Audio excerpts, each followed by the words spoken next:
మంచిర్యాల జిల్లా దండేపల్లి మండలం గూడెం శ్రీ రమాసహిత సత్యనారాయణ స్వామి పుణ్యక్షేత్రంలో స్వామివారి బ్రహ్మోత్సవాల్లో భాగంగా గోధులిక సుముహూర్తమున సత్యదేవుని కళ్యాణం కొనసాగింది. కాగా ఈ కళ్యాణోత్సవానికి వేలాది మంది భక్తులు కుటుంబ సమేతంగా తరలివచ్చి కళ్యాణాన్ని తిలకించారు.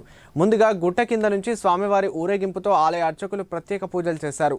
అనంతరం తిరుమల తిరుపతి దేవస్థానం నుంచి వచ్చిన పట్టు వస్త్రాలు, ముత్యాల తలంబ్రాలను ఆలయ ముఖ్య అర్చకులు రఘుస్వామి, ఆలయ ఈవో శ్రీనివాస్ భక్తులు స్వామివారికి పట్టు వస్త్రాలు, మంగళసూత్రం, ముత్యాల తలంబ్రాలు సమర్పించారు. ఈ కళ్యాణ వేడుకల్లో వివిధ ప్రాంతాల ప్రజా ప్రతినిధులు, నాయకులు, వేలాది మంది భక్తులు సత్యదేవుని కళ్యాణం తిలకించారు. అనంతరం భక్తులు కుటుంబ సమేతంగా స్వామిని దర్శించుకుని ప్రత్యేక పూజలతో మొక్కులు చెల్లించుకున్నారు.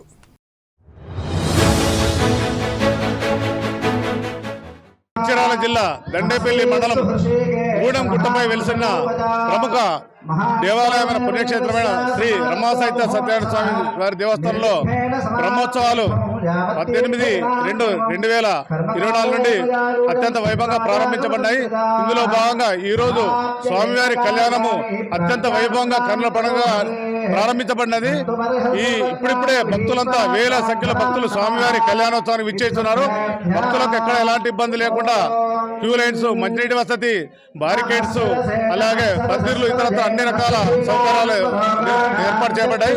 అదేవిధంగా ప్రతి సంవత్సరం వల్లే దేవస్థానం పక్షాన భక్తులకు ఉచిత అన్న ప్రసాద వితరణ కూడా చేపట్టడం జరుగుతుంది. ముఖ్యంగా దాతలు సహకారంతో ఈ సంవత్సరం కళ్యాణ వేదిక నిర్మాణం చేయబడిన దాంట్లో మొట్టమొదటిసారిగా స్వామివారి కళ్యాణము ఇప్పుడే ప్రారంభించబడ్డది. ఈ కళ్యాణోత్సవానికి స్థానిక గౌరవ శాసనసభ్యులు శ్రీ ప్రేమసాగరరావు గారి దంపతులు పట్టు వస్త్రాలు సమర్పించడానికి కొద్దిసేపట్లో విచ్చేస్తున్నారు.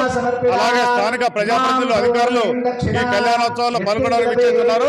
కావున ఎంతో మహిమాన్వితమైన ఈ రమాసహిత సత్యనారాయణ స్వామి కళ్యాణోత్సవాల్లో పాల్గొని స్వామివారిని సేవించి స్వామివారి కృపకు పాత్రలు కావాలని మనవి చేస్తున్నాము.